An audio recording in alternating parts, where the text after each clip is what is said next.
Telam Digital. Información en tiempo real. En telam.com.ar. Toda la información que necesitas.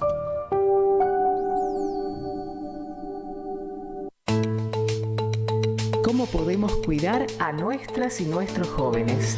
Hagamos un acuerdo entre adultos. Que las y los jóvenes no se queden en soledad. Estemos cerca para escuchar y acompañar. Que no se queden sin adultos y adultas para conversar. Promovamos encuentros entre pares y prácticas de cuidados. Generemos espacios de escucha e intercambio, sin juzgar. Armemos espacios de encuentro para proponer otras dinámicas de celebración. Ofrezcamos información, escucha atenta y cuidado. Acompañemos a las juventudes. Los cuidados son colectivos. Cedronar. Radiocaput.com. Mientras todos duermen, algo muy extraño ocurre en los laboratorios químicos RX. Seguinos en Twitter, @Radio Caput, o en Facebook, Radio Caput. Vení al Mercado Morón. Panadería, Frutas y verduras, lácteos, limpieza, carnes y pescados. pastas y almacén. Abierto de lunes a sábados de 9 a 18. Y domingos de 9 a 13. Reintegro del 40% de tu compra abonando con cuenta DNI. Mercado Morón. Avenida Perón, ex Caona 3883. Municipio de Morón, corazón del oeste. Un programa que apoya permanentemente al teatro independiente y al arte en sus distintas ramas. Poco ruido y muchas nueces. Patricia Rosas entrevistando a referentes del teatro independiente, más las columnas de distintas áreas de la cultura. Poco ruido y muchas nueces. Los sábados a las 17 horas. En Caput. 5, 4, 3, 2, 1. ¿No quieren? Mátenlo. Bueno, a ver. Ok. Sí. ¿Es acá? Sí. Ahí sí puede ser. Radio Caput. Radio Caput. Radio Caput. Esto es Radio Caput. Buenas noches, muchas gracias. Tú no puedes comprar al viento, tú no puedes comprar al sol, tú no puedes comprar la lluvia. Bueno, ahí volvimos, luego de la tanda, un poco de música. Pasamos el contacto de la radio, si se quieren comunicar con nosotros, nos pueden mandar mensajitos, audios, bueno, lo que quieran, al 11 65 16 44 46, 11 65 16 44 46.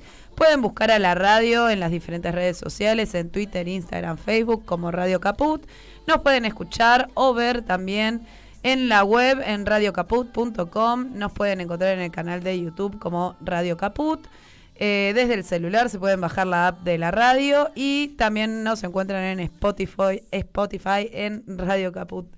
Después, si quieren, pueden seguirnos y nos dan un gran empuje también al programa. Nos pueden seguir en Twitter como Radio Soberanes con X. Y pueden encontrar a la organización también en las diferentes redes sociales como Soberanes con X.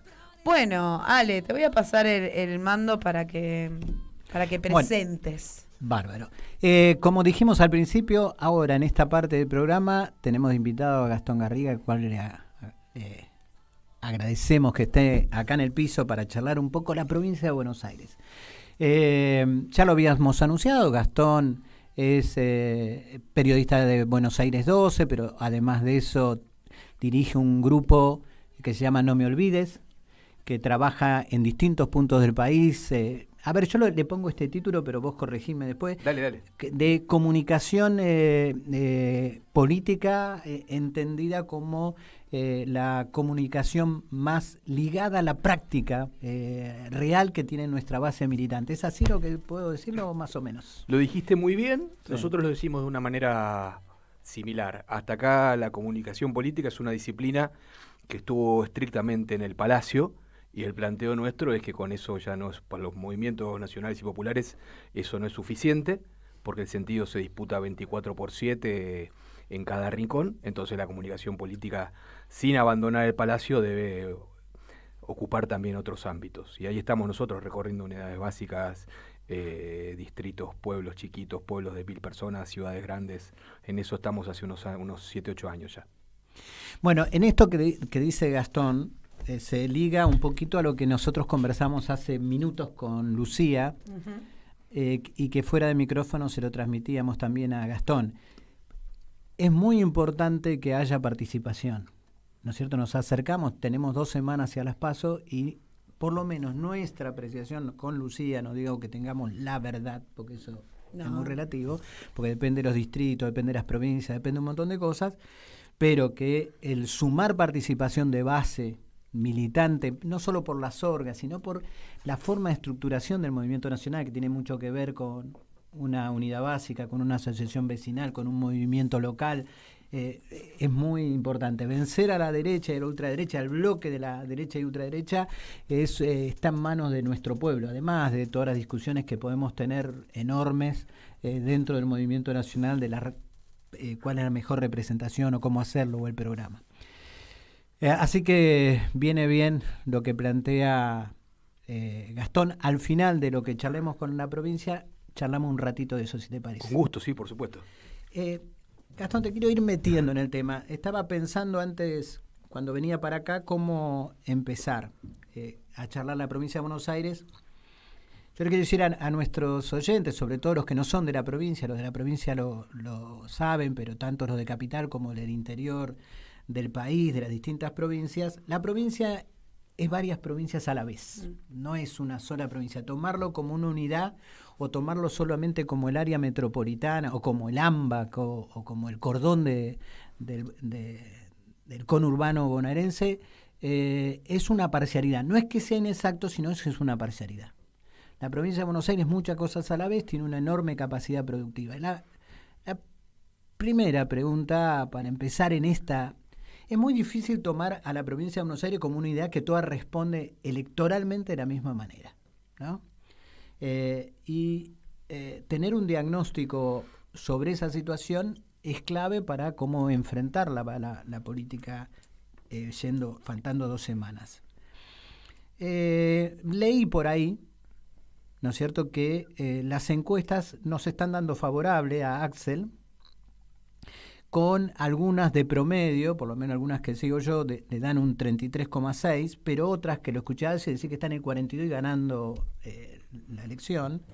Y un Santilli y Grindetti que están alrededor del 32,6%. O sea, cerca, o sea, estamos en pelea por arriba, pero en pelea. ¿Cómo la estás viendo vos en tu tránsito por la provincia de Buenos Aires, este primer diagnóstico electoral? Después nos vamos metiendo en lo demás. Bien, si querés, arrancamos por las encuestas. Lo que vos decís es más o menos lo que dan todas las encuestas. Axel arriba, por una diferencia que es superior al margen de error de la mayoría de las encuestas, y en teoría Santilli imponiéndose a Grindetti por una diferencia cómoda también. El detalle no menor es que las encuestas preguntan a quién va a votar usted a gobernador. Claro. Y la boleta de gobernador no está suelta, ¿no? La boleta de gobernador, si no me equivoco, es la cuarta, de izquierda a derecha, porque viene presidente, senador nacional, diputados nacionales y finalmente gobernador. Entonces, la pregunta que formulan los encuestadores tiene una pequeña distancia respecto de la realidad. Es decir, por ejemplo, cuando uno en la misma encuesta uno mira la categoría muchas encuestas miden todo, entonces vos ves en la categoría presidencial que Larreta y Bullrich están palo y palo, o que Bullrich supera a Grindetti, o que Bullrich supera a Larreta, y en la categoría gobernador esto se invierte. O sea, ¿qué pasa acá? Claro. ¿Va a haber un 30% de corte? No hay un 30%, no existe un 30% de corte. El promedio histórico, aun cuando hay intendentes que la repartan cortada, es de 4 puntos, 5 como muchísimo. Entonces, en algún momento eso va a tender a estabilizarse. Lo que yo creo es que esa intención de voto, que favorece claramente al gobernador, habla de la buena gestión del gobernador, que es un elemento importante a la hora de tomar la decisión, pero que a medida que se acerque la fecha de las elecciones, del domingo electoral, se van a ir acercando las intenciones de voto de los candidatos a gobernador con sus respectivos candidatos a presidente. Y ahí que decís que el gobernador hace subir a Massa ¿Y a Grabois o es al revés? Difícil la pregunta, ¿no? A ver, hasta acá nunca ocurrió que un candidato a gobernador sea un factor decisivo. Puede ocurrir, no lo discuto. Lo que sí creo es que hay motivos para el optimismo en la provincia de Buenos Aires y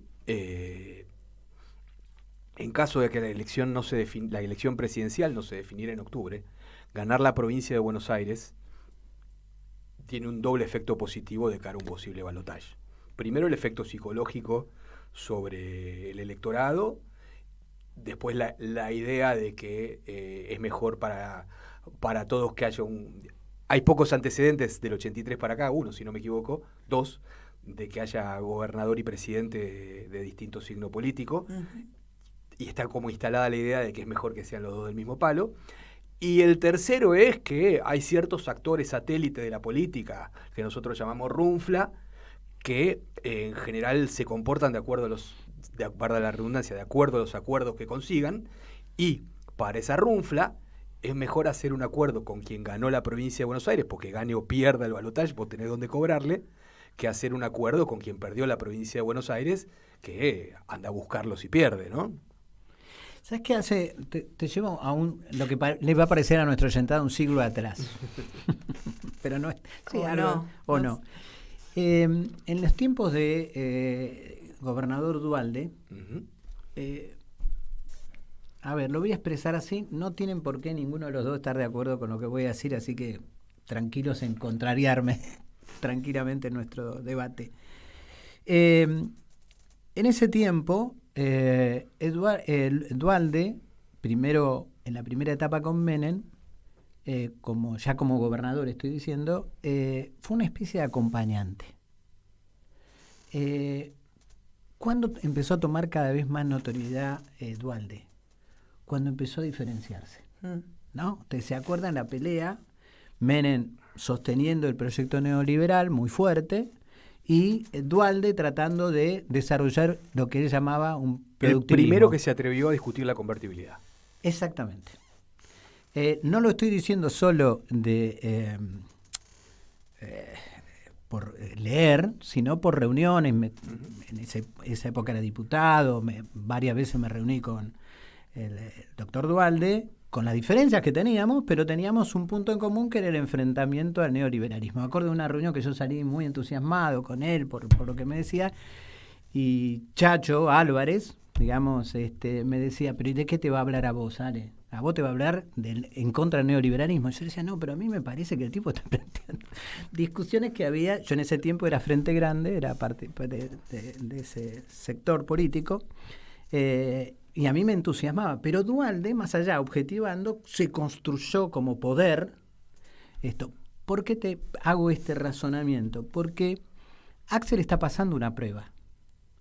Axel está pasando la prueba de ser un gobernador de los típicos que hay o que hubo en la provincia de Buenos Aires, que es una especie de hombre público sin poder, a un hombre que basado en sus votos, pero no, poco en la estructura, pero más en los votos, a tener cierta personalidad.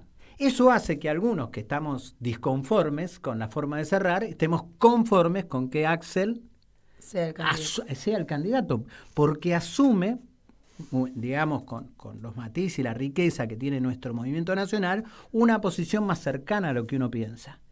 Y eso lo pone en una responsabilidad enorme, no en la parte electoral, pero sí para hacer. Y ahí va la pregunta que te la hago con este razonamiento que hice para que me entendieran. En los tiempos de Duhalde se discutía mucho, la provincia es el motor del país, ¿no? Cuando anda la provincia, empuja, ¿no es cierto?, a todo el país. La provincia hoy, en esta visión con la dificultad y paridad y la posibilidad que gane Juntos por el Cambio, porque hay que tenerla en cuenta, ¿es la vanguardia o es la retaguardia para asegurarnos ante una situación difícil de que podamos perder? Claramente no es la retaguardia, porque no hay proyecto bonaerense, así como no hay no hay proyecto nacional sin proyecto bonaerense, no existe, es una fantasía eso de que se pueda alambrar la provincia. De hecho, yo diría que venía pensando en esto cuando venía para acá. La provincia la provincia de Buenos Aires es la que más padece un sistema de coparticipación injusto, entre otras cosas, ¿no? Es decir, la provincia sería la primera víctima ante un potencial nuevo ciclo de Cambiemos. De hecho, yo estoy trabajando en una nota para el diario de mañana que habla sobre el industricidio que ocurrió en la provincia de Buenos Aires entre 2016 y 2019, producto de la importación irrestricta, producto de los tarifazos, producto de que el Banco Provincia estaba más enfocado en subir las tasas para hacer buenos negocios para sus inversores que en facilitarle el crédito a los que producen. Bueno, una serie de cosas que no fueron hace 20 años, fueron hace 4, y es una vivencia que está muy fresca en la memoria de los bonaerenses. Yo entiendo que eso no es hacer campaña del miedo, sino que lo que hay que hacer es plantearlo, exponerlo y plebiscitarlo, ¿sí? La política los políticos son todos iguales. No sé si son todos iguales. Las políticas que llevan adelante claramente no son todas iguales. Entre 2016 y 2019 yo no tengo registro de que se haya abierto un solo parque industrial. Los que había crecían los yuyos, ¿sí? Hoy claramente la situación es otra. Es decir, este gobierno nacional tiene una cuenta pendiente que es la redistribución del ingreso. Ahora, si nosotros lo ponemos en perspectiva, no nos podemos olvidar algo. Para poder destruir el ingreso de los trabajadores, Macri primero destruyó el empleo, y eso lo hizo en los primeros meses de su gestión, con despidos, con la importación para forzar el cierre masivo de empresas, etcétera, etcétera, etcétera. Una vez, y voy a utilizar un concepto marxista, una vez que hay un ejército de reserva, ¿no? ¿Con qué energía vamos a pelear la paritaria sabiendo que atrás nuestro hay 5 esperando para tomar nuestro puesto de laburo? Claro. Bueno, eso es lo que hizo Macri. Este gobierno nacional logró recuperar el empleo. El empleo crece, la inversión crece. La gran cuenta pendiente es la distribución del ingreso. Y para mí eso es lo que se discute en estas elecciones, ojalá que se resuelvan en octubre, ¿no? Es si teniendo el empleo vamos por más y recuperamos el ingreso, o volvemos a perder el ingreso. Un paso adelante, un paso atrás. Y donde más se nota esto es en la provincia de Buenos Aires y en sus parques industriales. Tomando como base eso que decís, pero ligado a otro tema que hace a lo mismo, a la coherencia que tuvo Macri con Vidal, que es que Vidal también endeudó en dólares a la provincia de Buenos Aires. O sea, la deuda pasó de la época anterior a Vidal, pegó un salto casi al doble. Estaba tratando de mirar a ver dónde tengo los datos, pero es una deuda externa en dólares que en el 2020 más o menos ahí el gobierno de la provincia logró reestructurar, porque la provincia de Buenos Aires también estaba con agotamiento en la capacidad de hacerlo.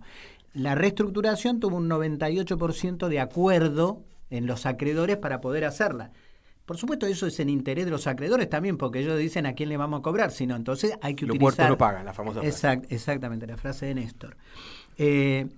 Ahí también hay una diferencia, porque es industricidio más acogotamiento externo a la provincia de Buenos Aires. O sea, es un combo muy destructivo el que nos planteó el macrismo-vidalismo en la provincia de Buenos Aires. Efectivamente, es una voracidad de cortísimo plazo lo que han hecho en Nación, lo que han hecho en provincia y lo que hacen cada vez que manotean algo. El día que se vayan de la ciudad, que algún día va a ocurrir, yo no sé con qué se van a encontrar los porteños, pero apostaría que es algo similar. Más grotesco porque los números de la ciudad son muy holgados, entonces la ciudad permite manejos más discrecionales todavía. Y esto para mí está en relación, también lo venía pensando en el camino. Vidal fue gobernadora no por una decisión propia, ni siquiera por una decisión de Macri.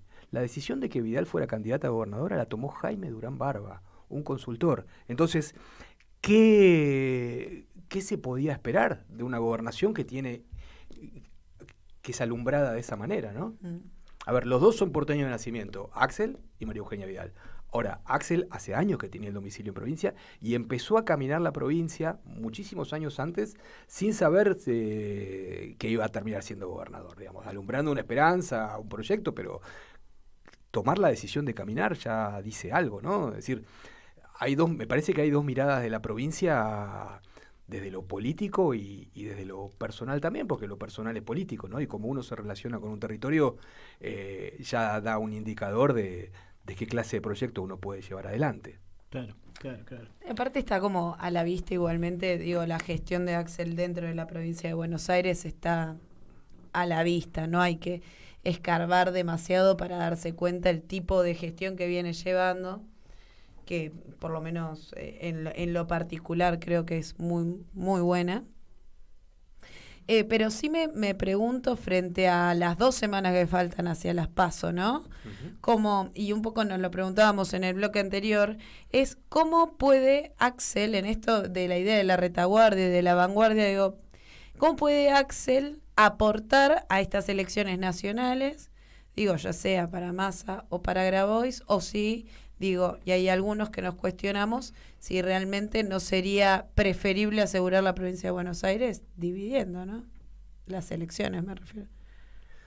Te acabo de tirar una bomba, perdón. No me tiras una bomba. Igual ya no puede ser. Digamos. Claro. No puede ser ya, pero digo, estratégicamente asegurar la provincia de Buenos Aires no hubiera sido... Ya se tomó, yo creo que esa decisión, digamos, el momento en que se tomó... A ver, el cierre nacional fue el 24 de junio y Axel ahí tenía 1 o 2 semanas más para tomar la decisión. Y yo creo que no tomó esa decisión, digamos, tomó la decisión contraria, entendiendo que la candidatura presidencial era competitiva y entendiendo que tenía que, digamos, que la provincia de Buenos Aires tenía que hacer un aporte importante en términos de caudal de votos para intentar asegurar la presidencia.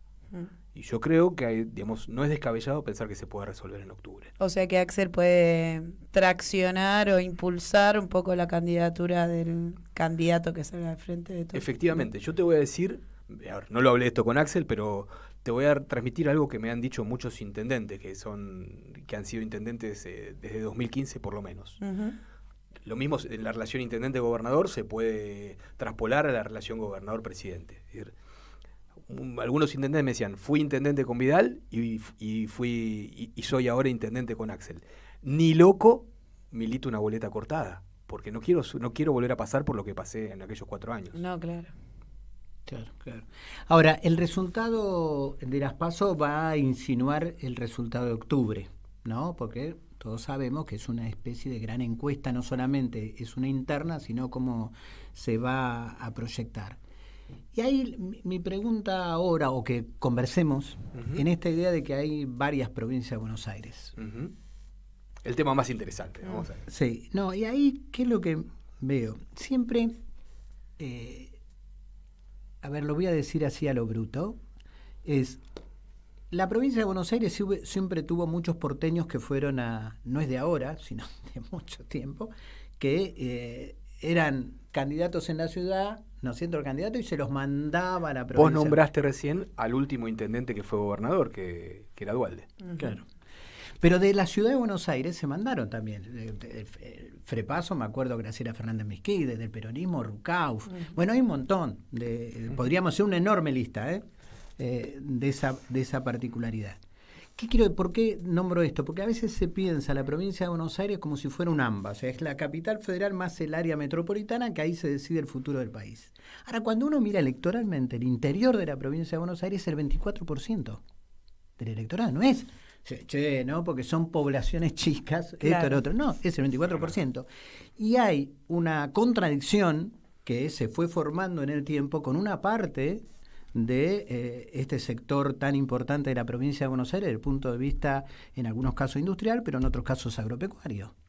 ¿Cómo ves ese tránsito? ¿Cómo estamos en ese momento? Bien, voy a arrancar por acá. Sí. La última elección a gobernador antes de la 125 fue la de 2007, que ganó Scioli. Claro. En ese momento la provincia tenía 134 distritos porque Lezama todavía no se había autonomizado de Chascomús. Scioli, de los 134 distritos, ganó en 132. No me acuerdo de memoria en cuáles perdió. En 2009, de 125 por medio, regalito de Martín Lustó, todo el interior de la provincia de Buenos Aires se pintó de amarillo. Y eso se fue alternando un poco hasta llegar a hoy, digamos, pero hoy tenemos un interior pintado de amarillo, que en realidad son, digamos, básicamente, la mayoría son radicales, y un conurbano celeste. Ahora, ¿por qué digo esto? Porque no es algo que está perdido, no es algo que está dado, no es un fenómeno que viene ni del siglo XX, ni mucho menos del siglo XIX, sino que es el producto de un error político reciente. Es decir, en términos históricos y en términos políticos, 15 años no es nada. Claro. Entonces, este gobierno provincial se ha dado muchas políticas con los chacareros, con los pequeños productores. Yo creo que todavía falta para restaurar eso, pero creo que se dio el primer paso, que es registrar el problema. ¿No? Registrar el problema. No podemos entregar el interior bonaerense. ¿Te puedo meter un bocadillo de mi trabajo del Instituto de Estudios y Formación para la Igualdad? Bueno, parte del instituto es Pedro Peretti, ¿no? Nosotros somos un equipo de trabajo que hacemos ideas, producimos. Una de las cosas que a mí me parece que cometió en aquella etapa de la 125, el invento de Lustó y el gobierno de esa época, fue aceptar una idea de que el campo es uno. Grave error. Grave error. ¿No es esto? Porque eso lo que hace es expulsar. Cuando vos crees que todo es la oligarquía, vos expulsás a todos hacia la clase dominante oligárquica, digamos. En vez de trabajar por decir, no, los productores del campo son trabajadores o son empresarios, pero son gente que nosotros tenemos que atraer al proyecto nacional. A ver, uno no puede homogeneizar, uno no habla de la ciudad. Porque en la ciudad está IRSA y están los sin techo, claro, y están los inquilinos que pagan de alquiler el 60% de sus ingresos asalariados. Claro. ¿No? Entonces, homogeneizar eso, meter todo eso en la misma bolsa, es bastante forzado y además es poco inteligente en términos políticos. Sin embargo, mucha gente hace eso cuando habla del campo. Vos me ves muy oligárquico, a mí mirame la pilcha. Claro. Yo tengo 5 hectáreas de frutales en la provincia de Buenos Aires. Claro. Yo soy una mini pyme agropecuaria. Claro. Y la verdad es que no me siento de ninguna manera, y me cansé de dar la discusión y de perderla, de explicarle a los otros que tienen 3 hectáreas o 10 hectáreas, decir, muchachos, nosotros no tenemos mucho para ganar en esta alianza. De hecho, te voy a contar algo que pasó en toda la provincia de Buenos Aires. Cuando Macri libera un montón de retenciones y baja la de la soja, obviamente se dispara el precio de forraje. Y mucha gente que hacía cerdo, que hacía pollo, algunos con 3 hectáreas, algunos en el fondo de la casa, tuvieron que dejarlo de hacerlo, porque valía más caro el forraje para darle de comer a los animales que lo que terminaba valiendo el animal en sí. Claro. Es decir, muchos de esos han sido víctimas de esta confusión, y esta confusión, hay que decirlo, ha sido alimentada por errores de parte del campo nacional. Con un elemento más, además de los errores, hay un triunfo, esto lo dice siempre Pedro, yo lo comparto totalmente y lo he defendido todas las veces que me ha tocado, es la idea de que lo dominante, las clases dominantes, incluida la oligarquía, logró invisibilizar al latifundio. Cuando vos lográs invisibilizar al latifundio, todo es campo, el pequeño productor, el mini pyme, todo parece ser parte de lo mismo. Claro. No, el latifundio además cambió la forma de la oligarquía argentina. Hay muchas empresas que ni siquiera viven en esos territorios, algunos estarán en Puerto Madero, otros estarán en el extranjero, son empresas que trabajan sobre eso. También está la oligarquía más tradicional. Pero el invisibilizar al latifundio fue una parte de ese error. O sea, fue constituyente de ese error, porque no es lo mismo un latifundio, ¿no es cierto?, que un pequeño empresario, un mini empresario o un empresario nacional del campo, que también tiene que ser aliado de la fuerza nacional y popular, que en nuestro proyecto nosotros lo tenemos que contener. No enemistarnos con él, sino tener políticas que, por supuesto que siempre va a haber contradicciones en el bloque nacional. El problema es que eso lo soluciona la política, no lo soluciona la expulsión y dejárselos a la derecha. Efectivamente, quien lo explica muy bien es Patricio Griffin, que estuvo mucho tiempo a cargo del INAES. Él lo que cuenta es que en esa cadena de valor, el productor es el que peor la pasa, porque el productor no exporta. El productor le vende su producción a Cargill, a Bungeborn, a Dreyfus, etcétera, etcétera, etcétera. Entonces, el productor tiene intereses objetivos que podrían convertirlo en un aliado de un proyecto nacional. Claro. Lo que está faltando es una política agropecuaria nacional. A ver, hubo un timidísimo intento con Vicentín que duró 10 minutos. Claro. ¿No? Es decir, eso requiere un músculo político, requiere decisión política, requiere bancarse tortazos, y está pendiente hace muchos años que no se hace un censo nacional agropecuario, que es el primer dato para tener la radiografía las consecuencias de este modelo y cómo modificarlo. Algunos candidatos a intendentes empiezan a plantear algo pequeño pero muy interesante, que es hacer cordones verdes alrededor de algunas ciudades bonaerenses para garantizar una cierta soberanía alimentaria a su población, para bajar los costos, para garantizar el acceso a la tierra de las comunidades migrantes, que se pueda morfar, digamos, claro. Que un kilo de tomate no te cueste 2 lucas. Claro. Eso se puede resolver hasta desde un municipio, con un poco de apoyo de la provincia. Y muchos ya lo están planteando en sus campañas. Sí, Gastón, Lucía, vamos un poquito a la música y volvemos con el debate y la conversación tan importante que estamos teniendo con Gastón y con Lucía.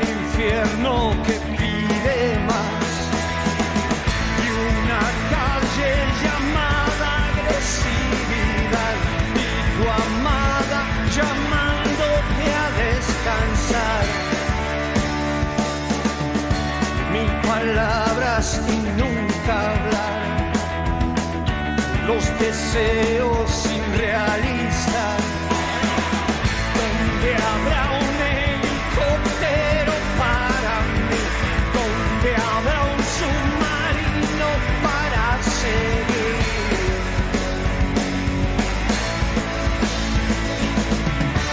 El dinero de hoy no te sirve. No lo verás, solo me quedas vos. El consuelo es poderte abrazar. Caballeros de mencionar sus hogares de envidiar. Yo quisiera ser ave para volar. Quisiera ser dueño de un poco más, donde habrá un helicóptero para mí, donde habrá un submarino para seguir, para seguir. El dinero de hoy no te sirve, no importa.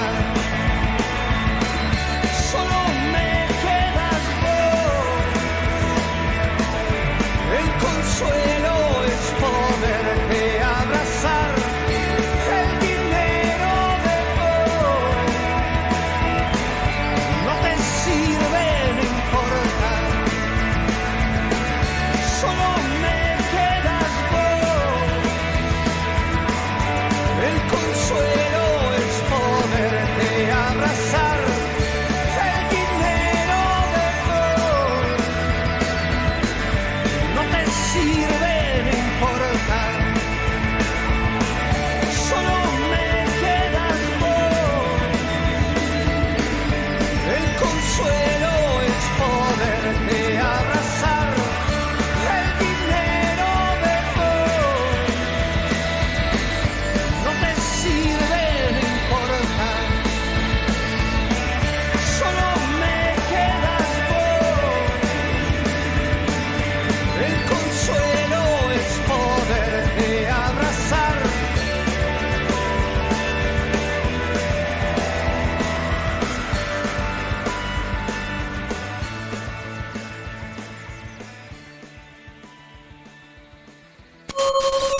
¿Cómo puedo hacer para escuchar Radio Caput en el celular? Primero lo importante. Prenda el teléfono. Así me puedo acercar a saludarlos y... Abra el Play Store de Google, tipee en el cuadro de búsqueda Radio Caput, Caput con C. No desesperes, es la única que hay. Toque el botón instalar y espere unos instantes. La aplicación de Radio Caput ha sido instalada exitosamente.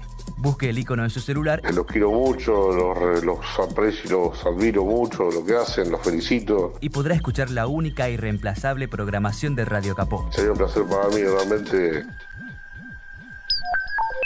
Radio Capó. ¿Querés arrancar la mañana bien informado? Infosiberia, las noticias en tu celular. Manda un mensaje de WhatsApp al 11 3205 8813 y recibilo gratis todas las mañanas. En Caput. Diego Capusotto. Son todos drones. Pasan cosas. Los liberales me fascinan. Señor, se robaron PBI. He notado en esta radio que estaban todos escondiendo PBI que se robaron. Es una vergüenza. Son todos drones. La vi a Eve comiendo un sándwich de PBI, de salame y queso. Son todos drones, señor, se robaron PBI. Radio Caput. Parece que hay un combate ahora el sábado por Space de Dylan contra Alcárcel. Esas cosas. Los liberales me fascinan. Un programa que apoya permanentemente al teatro independiente y al arte en sus distintas ramas. Poco ruido y muchas nueces. Patricia Rosas entrevistando a referentes del teatro independiente, más las columnas de distintas áreas de la cultura. Poco ruido y muchas nueces. Los sábados a las 17 horas. En Caput. Radiocaput.com. Estás conectado. Estás en Caput.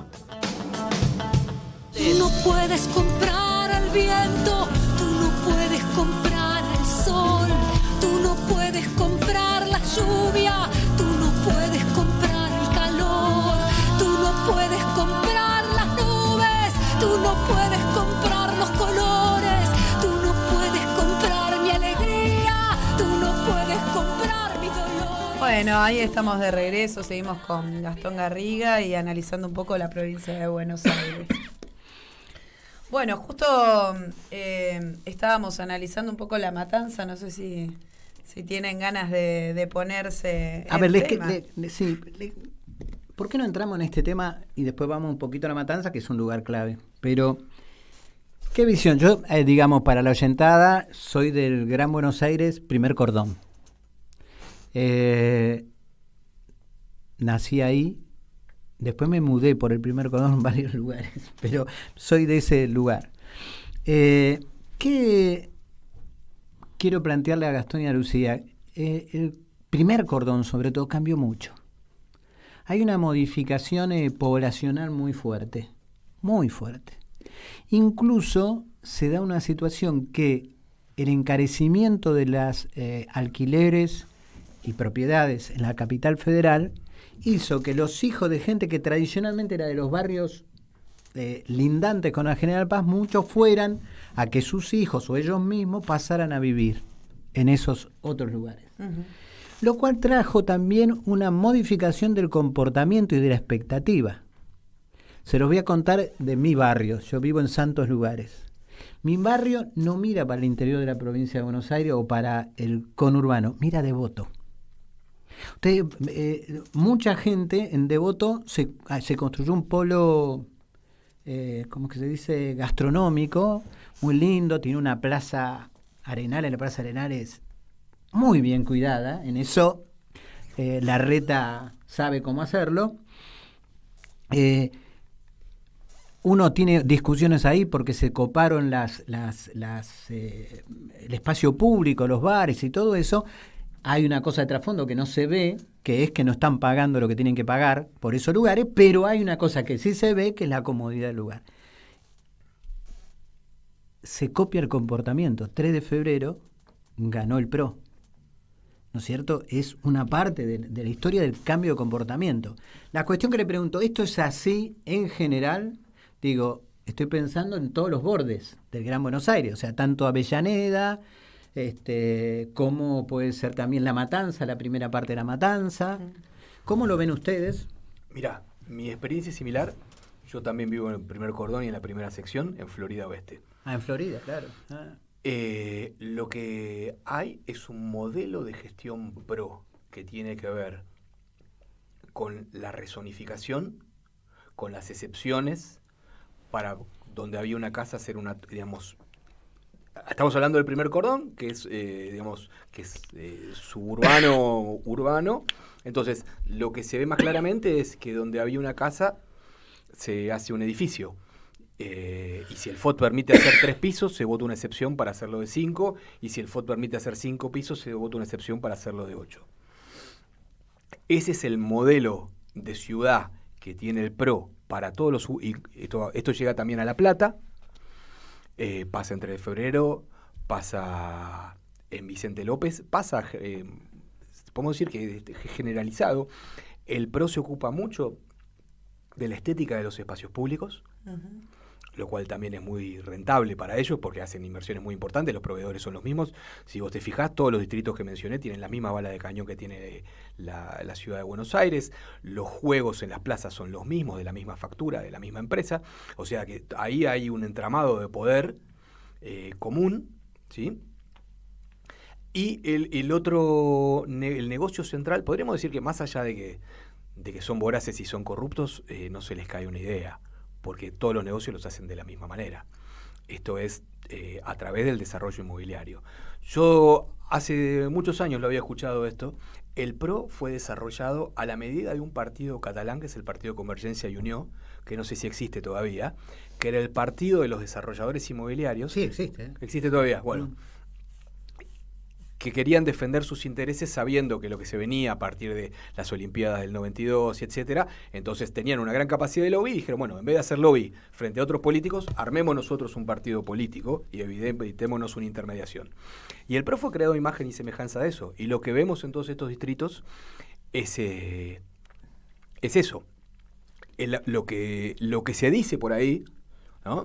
Estamos en confianza, estamos entre amigos, no voy a hablar de ningún distrito en particular, es que cada torre que se construye con una excepción deja en pago un departamento para la causa, digamos. Y eso es lo que estamos viendo. Y en los distritos que son semi-urbanos, La Plata, por ejemplo, es una ciudad que tiene mucho verde alrededor. Ese verde eran fracciones donde se producían verduras, eran quintas, donde arrendaban muchas familias migrantes, etcétera. Bueno, las familias migrantes y la producción frutihortícola está siendo desplazada hacia otros lugares, hacia Magdalena, hacia Poblet, y eso que eran esas fracciones se van loteando y se van convirtiendo en countries. O sea, la lógica es la misma. Sí. Ahí te sumo una cosa para reafirmando. Suponete, en 3 de febrero, que es lo que veo yo sobre todo, muchos se construyen edificios con esto mismo que vos decís, vacíos quedan. Porque en realidad contemplan otro, que es la dolarización, porque el construir vivienda te dolarizás. ¿No es cierto? Porque la vivienda en Argentina está dolarizada, entonces vos invertís en pesos por ciertas cuestiones y te dolarizás, con lo cual es un negocio muy redituable con edificios vacíos, lo cual te das cuenta entonces que hay un mecanismo solamente de especulación, no es construir viviendas. Los inversores lo utilizan como reserva de valor. Claro, muchas veces ese mismo inversor dice, ¿para qué? Digamos, según la espalda que tiene el tipo, dice, ¿para qué le voy a alquilar? Me compro un problema. ¿No? Claro. Entonces, de ahí viene el famoso casa sin gente, gente sin casa. Exactamente. Che, cambio de tema, siguiendo con la provincia de... queríamos ir un poquito a La Matanza. ¿Cómo estabas viendo en La Matanza con toda la complejidad? Nosotros por el lado nuestro hay interna, hay una interna importante, y después...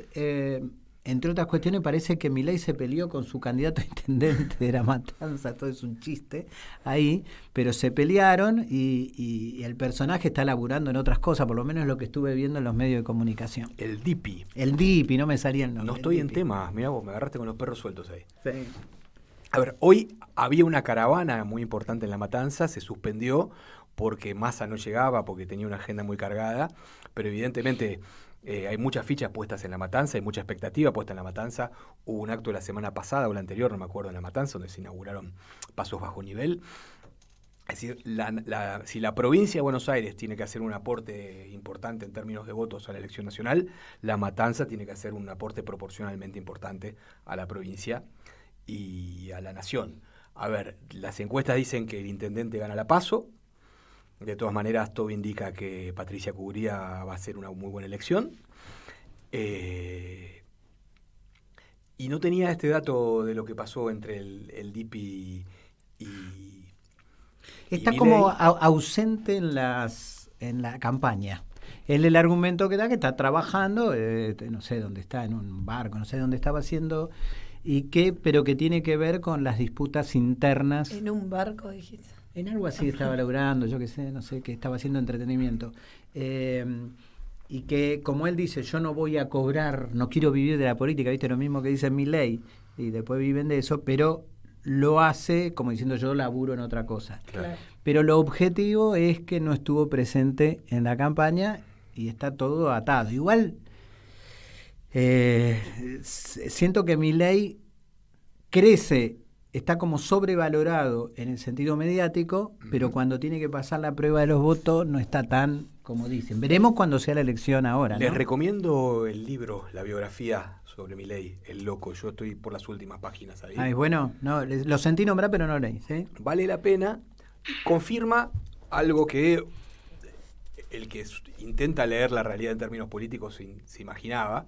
A ver, yo no sé si Milei por ahí existiría por sí mismo, pero claramente no tendría el volumen que tiene si no hubiera tenido el empujón y el apoyo inicial de Urnequian. Lo que dice la tesis del libro es que Milei fue la pieza que utilizó Urnequian para condicionar un poco a Macri, que se lo quería llevar puesto. Esas dos familias, digamos, los Macri y los Urnequian. A ver, Urnequian se llevaba bien o relativamente bien con Franco Macri. Tenía un profundo desprecio por Mauricio, que en realidad lo había heredado. Ahora, si vos me decís que tu hijo, todos los días durante años me decís que tu hijo es un boludo, yo cómo voy a tratar a tu hijo, ¿no? No, claro. Pobre. Sí, lo heredó del padre, digamos. Claro. Y bueno, y Macri, ahí es donde se mezclan los negocios, lo personal, la venganza, ¿no? Entonces, Macri quería meter la cuchara en los negocios de Urnequian. Y Urnequian tenía, según el libro siempre, ¿no? En su staff tenía un economista que parecía que no tenía los patitos muy en fila, que era medio marginal en su estructura, pero hizo la prueba a ver qué pasaba si lo mandaba a la tele. La prueba salió bien y lo empezó a mandar a la tele más seguido. Y acá tenemos un precandidato a presidente. Lo llevo a otro tema de la provincia. A ver, lo quiero presentar con cuidado porque el tema que quiero comentarles es Bernie. Yo con Bernie tengo muchas diferencias en el modelo de seguridad, más allá de su capacidad activa. Pero a ver si ustedes comparten esto, y vos, Gastón, en particular. Yo creo que fue un gran escudo para protegerlo a Axel. Absolutamente. ¿No? Absolutamente. Funcionó de esa manera. Por eso llegó el primer día y se va a ir el último día. ¿Por qué digo esto? Tuve en varias etapas en la provincia de Buenos Aires, en algunos participando activamente en el diseño de la reforma policial en la provincia de Buenos Aires. Y, la época de Arlanian. Con Arlanian, exactamente. En esa época, el gran adversario que se constituía no era tanto otra fracción política, sino eran los medios de comunicación, que te llenaban la cara de dedos con el tema de la seguridad, ¿no es cierto? Incluso cuando estabas haciendo un proceso de reforma tan importante para la democracia como se estaba viviendo. Y pegaba mucho, más allá de Arlanian mismo, pega en el gobernador eso, va directo, ¿no? En un sentido, o no te ocupas mal, o sos cómplice de algo. Y me parece que Bernie funcionó de alguna manera en ese sentido de ser un foco de atracción, más un escudo, y que los medios iban hacia él porque es un personaje, y de alguna manera creo que lo protegió. Me parece que Axel va a tener que plantearse para adelante todo un esquema. En mi opinión, la policía de la provincia de Buenos Aires necesita una reforma. La discusión, que yo no creo que sea totalmente acertada, sobre las taser, o sea, sobre las pistolas eléctricas que se da en la provincia, y ahora Santilli quiere llevarlas a la provincia también si gana, y Bernie no está en contra de esa posibilidad. Yo creo que el tema no es solamente material en el sentido del arma mismo, sino la discusión es quién la porta. Y en la provincia de Buenos Aires, sin una profesionalización y sin una reforma muy fuerte donde estén muy claros los protocolos de que esa actuación, se puede hacer un desastre con esa cuestión. Esa es mi posición. Pero no los quiero circunscribir a esto. Lo de que digo porque el debate de seguridad lo van a tratar de instalar de nuevo o previo a las elecciones o posterior a las elecciones como un condicionamiento político, porque la derecha lo utiliza para ese intento, digamos, ¿no? Bien, coincido. Yo diría lo siguiente, ahí tiraste mucho ahí para desagregar bastante. Dale. Yo personalmente querría como resultado final no más policía, sino una policía más profesional, mejor paga y con un mayor grado de accountability, que los ciudadanos podamos saber. Controlar, sí. Exactamente, con un mayor control ciudadano. Accountability es cosa de gringos. Un mayor control ciudadano. ¿Cómo se llega a eso? Bueno, no se va a llegar en un día. Yo adhiero a la posición que dice que la seguridad es un tema que excede a la policía, que la policía es apenas un elemento. Así es. ¿Sí? Dicho todo esto, coincido en que hasta que se llegue a ese punto, lo que se requiere es ir administrando los niveles de conflicto. Te voy a contar una anécdota que no es de la provincia de Buenos Aires, pero que aplica perfectamente a esto que vos dijiste. Me la contó el intendente de Gallegos, Pablo Grasso. Dice que una vez él iba de un edificio de la municipalidad, otro sale del palacio, iba a una reunión no sé dónde, camina 2 cuadras, y en el medio de ese camino lo para una señora y le dice: Pablo, otra vez hay paro de subte. ¿Y usted se lo iba a tomar ahora, señora? ¿A dónde pensaba ir? Mirá lo que hacen los medios nacionales, ¿no? Claro. Cómo nos pueden construir una realidad. A ver, nadie niega que existe la inseguridad. Ahora, está absolutamente inflado el tema, no me cabe ninguna duda. Los índices de la provincia de Buenos Aires son mucho mejores que los de muchos países de la región. Entonces, lo primero es que sí, que efectivamente esto hay que ponerlo en contexto. Lo otro es que, como vos decís, hasta que un día lleguemos a eso, y yo creo que algunas medidas que ha tomado el gobernador, que no tienen que ver con la policía, sino con el manejo penitenciario, como construir nuevas penitenciarías para mejorar las condiciones de detención, que haya posibilidades de trabajo y de estudio para bajar los niveles de reincidencia, yo creo que todo eso, a mediano plazo, debería redundar en mejores indicadores de seguridad. Ahora, el tema es el mientras tanto, y en ese mientras tanto, Bernie ha sido una pieza muy útil y muy funcional a esa estrategia. Les quiero decir una cosa porque, a ver, lo quiero agregar, lo hago lo más chiquito posible por el tiempo, pero fui autor, junto con la Comisión de la Memoria, las universidades, de una ley que era la creación de la policía judicial en la provincia de Buenos Aires. ¿Qué quiere decir esto? Para que me entiendan, no es una policía como se la conoce, sino es para hacerlo lo popular, es como si fuera un FBI dependiente del Poder Judicial que crea un cuerpo de investigación muy fuerte. Tuve la suerte de que estaba Mariotto de vicegobernador, pero Scioli tomó con Alberto Pérez, que era su jefe de gabinete, tomaron la propuesta que habíamos hecho. Y fue llevada a ley, se votó esa ley. Yo terminaba mi mandato como en la provincia, todo ese proceso. Scioli la lleva a cabo, se vota, se hace un debate muy fuerte. Incluso había algún diputado, me acuerdo que era, yo no estaba en la Cámara en ese momento, en la Comisión de la Memoria, y que eran policías que decían, no coincidimos, había un debate, no coincidimos con lo que dice Mosquera de que hay corrupción, una boludez, pero el debate se amplió muchísimo. Cuando me tenía que ir de ahí me dijeron, el problema no es la ley solamente, Ale, es la instrumentación posterior, o sea, reglamentación. La desarmaron después. La fueron desarmando, descascarando para una cosa que era muy fuerte, la convirtieron en un grupo de apoyo de los viejos investigadores judiciales que apoyan a los fiscales. No era exactamente esa la idea, sino un cuerpo muy desarrollado. Tenía hasta cómo se tenía que armar. Yo creo que esa es algo que el próximo gobierno, esperemos que sea de Axel, lo puede tomar, porque el problema de la seguridad no es solo la capacitación policial, la profesionalización, sino cuál es el grado de impunidad. Y para luchar contra la impunidad no se puede luchar desde el punto de vista de lo infragante, te agarro con las manos en la masa. Claro. ¿No es cierto? Se agarra con cuerpos de investigación. Y este equipo ¿no es cierto? Lo que apuntaba era romper esa dinámica, la dinámica de la impunidad del delito complejo. Porque cuando uno persigue el narcotráfico, tema que está en debate, lo principal, no digo lo único, pero lo principal es seguir la ruta del dinero, cómo se va llevando a cabo, porque hay que agarrar a los peces gordos. Los demás para abajo son fungibles. Fungible quiere decir se pueden cambiar. Un día detenés a uno y vas acumulando porque te los reclutan muy fácilmente en este país. Y yo creo que ahí hay un debate que la provincia se tendría que volver a dar para recuperar una idea muy fuerte que fue apoyada casi por unanimidad. Y te voy a agregar algo, para bien del propio cuerpo. Exacto. Para bien de la propia policía bonaerense. A mí hace poco me tocó cubrir el juicio de la masacre de Monte. Toda una comisaría involucrada en el encubrimiento. Claro. Sí. Todavía no se sabe, todavía no está claro por qué dispararon, por qué mataron a esos 4 pibitos, pobrecitos, ¿no?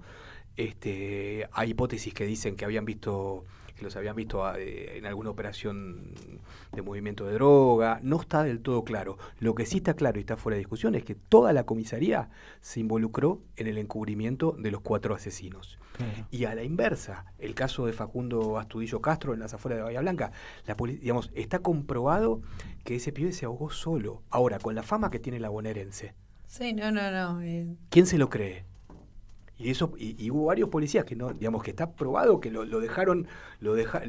está probado que salió de la comisaría por sus propios medios, está probado que hizo dedo, hay una señora que lo levantó, las antenas de celular coinciden. Ahora, con la fama que tiene la bonaerense, ¿no? Claro.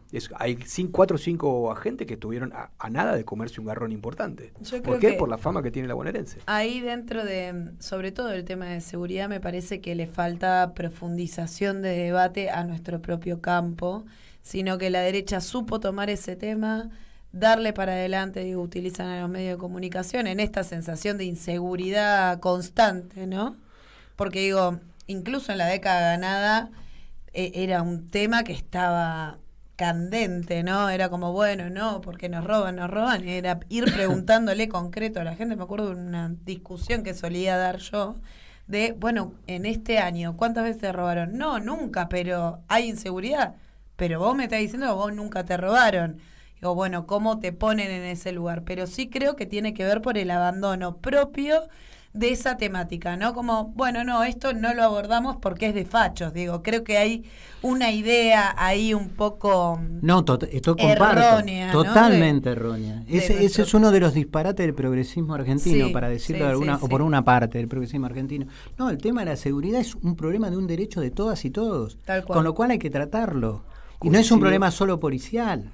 Efectivamente, es el problema de la seguridad por un lado, y por otro lado la cuestión de la agenda emocional de la sociedad. A la derecha le conviene tener una sociedad atemorizada, porque una sociedad atemorizada se bloquea y no piensa bien y elige condicionada, claro. ¿no? Entonces, la apuesta es por, esto en los últimos años se ha desarrollado mucho, hay mucha literatura, que es, el voto es una decisión emocional. Uh-huh. Entonces, ¿cuál es la emoción dominante en la sociedad? Es un elemento importante de cómo se decide quién la va a gobernar. Entonces, hay quienes trabajan para instalar el temor, porque el temor favorece su proyecto político. Así es. A eso asistimos. Bueno, estamos llegando a... Ya pasado de tiempo. Pasado de tiempo y nos tenemos que ir a la tanda, pero le queremos agradecer mucho a Gastón este debate.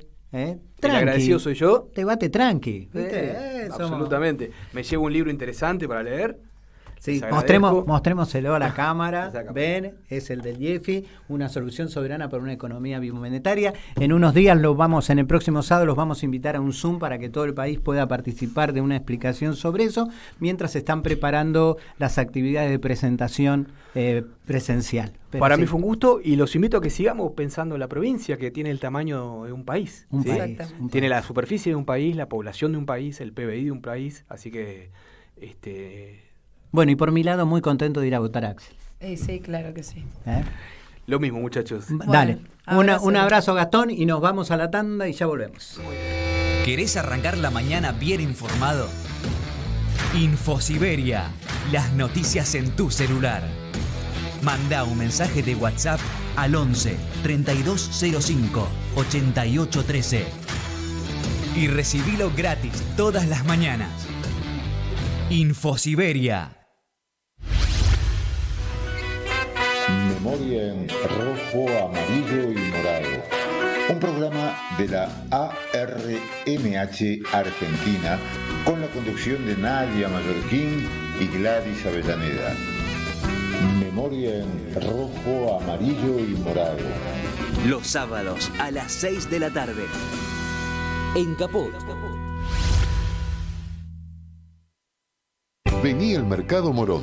Panadería, Frutas y verduras, lácteos, limpieza, carnes y pescados. pastas y almacén. Abierto de lunes a sábados de 9 a 18. Y domingos de 9 a 13. Reintegro del 40% de tu compra abonando con cuenta DNI. Mercado Morón. Avenida Perón, Excaona 3883. Municipio de Morón, corazón del oeste. Vuelve Esa Mujer.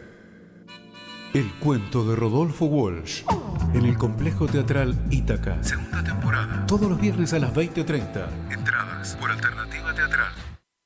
Radiocaput.com. Mientras todos duermen, algo muy extraño ocurre en los laboratorios químicos RX. Seguinos en Twitter, @Radio Caput, o en Facebook, Radio Caput.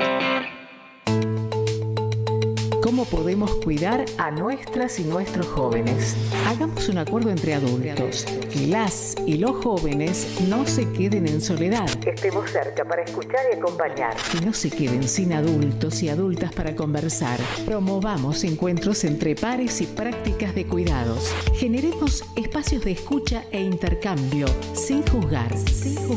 Armemos espacios de encuentro para proponer otras dinámicas de celebración. Ofrezcamos información, escucha atenta y cuidado.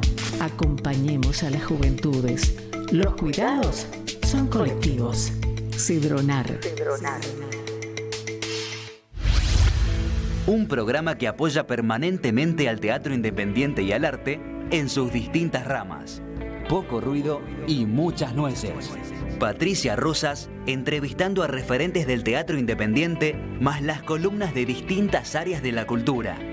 Poco ruido y muchas nueces. Los sábados a las 17 horas. En Caput.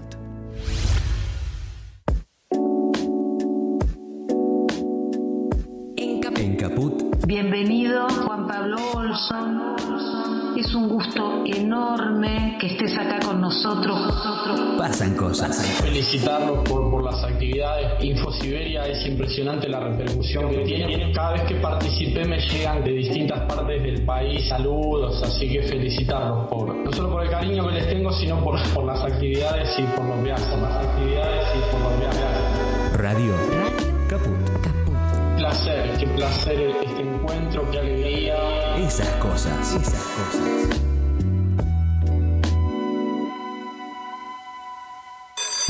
La escuela, la pedagogía, los pibes, sus docentes, la crisis, el barrio y la Argentina reunidos en un memorial que no son anécdotas. A eso vine, de Néstor Rebecki. Historias, reflexiones y escritos sobre educación secundaria. A eso vine, de Néstor Rebecki. Disponible en todas las librerías.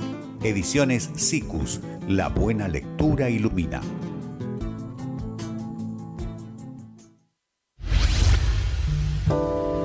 Pensamiento y cine. En ese orden. Periferias del cine. Con la conducción de Luis Frank. Periferias del cine. Los domingos a las 4 de la tarde. En Caput.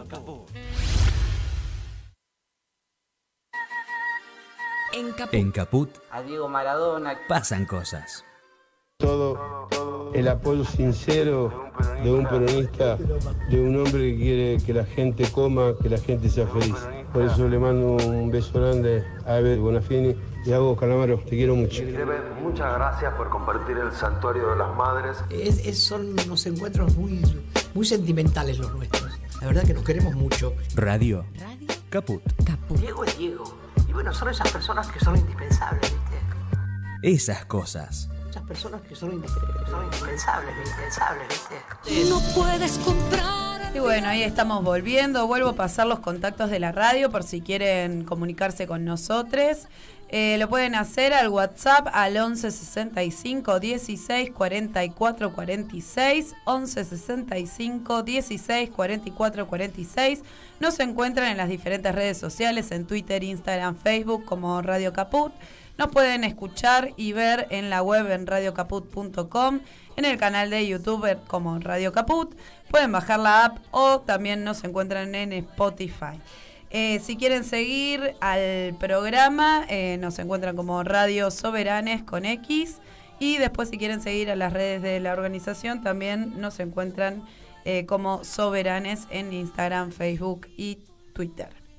Bueno, ya estamos con esta última horita donde definimos hace algunos sábados darle una impronta más cultural, artística, tratar de abrir un poco el espacio a cruzar las artes y la política si se quiere. Y hoy estamos con Frida Jazmín Biglieca. Sí, Biglieca. Bien, que es actriz, directora, dramaturga, docente, arteterapeuta, es licenciada en actuación y ¿tenés doctorado?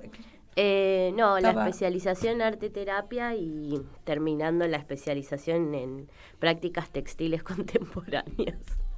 Tenés un montón, una diversidad importante. Una diversidad importante. Con ella, bueno, vamos a estar hablando un poco porque es la intérprete de La Rana del Ibicuy, que tiene la dramaturgia y la dirección de Nadia Sandrone. Y bueno, y Frida, que es su intérprete. Si querés, empezamos a hablar un poco de la obra. Dale. Y después profundizamos un poquito en lo que haces y en debatir un poco, bueno, el rol de las artes y la política. Bueno, La Rana se va a estar presentando en La Perra, ¿no? Sí, en Teatro Cooperativa Perra, ahí en Chacarita, en Bonplan 800, Bonplan Ibera, ahí a una cuadrita de Estación Dorrego del subte A. Sí, agregamos 2 funciones más, el 6 de agosto y el 13, bueno, justo el día de las PASO. Sí, no quisimos suspender ese día porque nos parece importante seguir sosteniendo nuestra militancia desde la cultura, ¿no? Y bueno, y también celebrando que la democracia, porque por supuesto es un día festivo. Vamos a ir a demostrar a quién apoyamos en las urnas, ¿no? Entonces es importante estar tal cual de todos lados. Bueno, ¿querés contarnos un poco de qué viene la obra y cuál es la impronta? Digo, tengo la información acá que es muy bella para leerla, pero la radio por ahí a veces cuando lees, viste, medio raro. Bueno, La Rana del Ibicuy es un unipersonal compuesto por cantos de una mujer rana o una rana mujer, y es un gran poema porque la dramaturga es poeta, Nadia, y es la historia de una madre, de una madre joven que después tiene distintos derroteros en la vida. Una madre, la singularidad es que nació en Ibicuy, o sea, vive en un pueblito de la provincia de Entre Ríos que tiene 3.000 habitantes y bueno, es la singularidad de esta rana que canta, pero canta componiendo desde el paisaje y el territorio donde se crió. Es también una oda a los humedales, al río Paraná. A mí me conmueve mucho porque yo soy correntina y es como que me crié con ese paisaje, entonces como que cala mucho lo siento como muy autorreferencial, si bien la historia es una historia que no me pertenece, le pongo cuerpo y le pongo voz. Es una historia que son todas las historias, historias de la genealogía de las mujeres litoraleñas, podríamos decir. Claro. Bien, estaba leyendo un poco, todavía no vi la obra, espero poder hacerlo. Ya tengo una agenda de deudas, ¿viste? Sí. Pero que la dramaturga Nadia se inspira un poco en su madre, ¿no? Y surge desde un taller con Vivitelas. Claro, sí. Nadia estaba haciendo en realidad fue convocada conoce a Vivi Telas de un taller.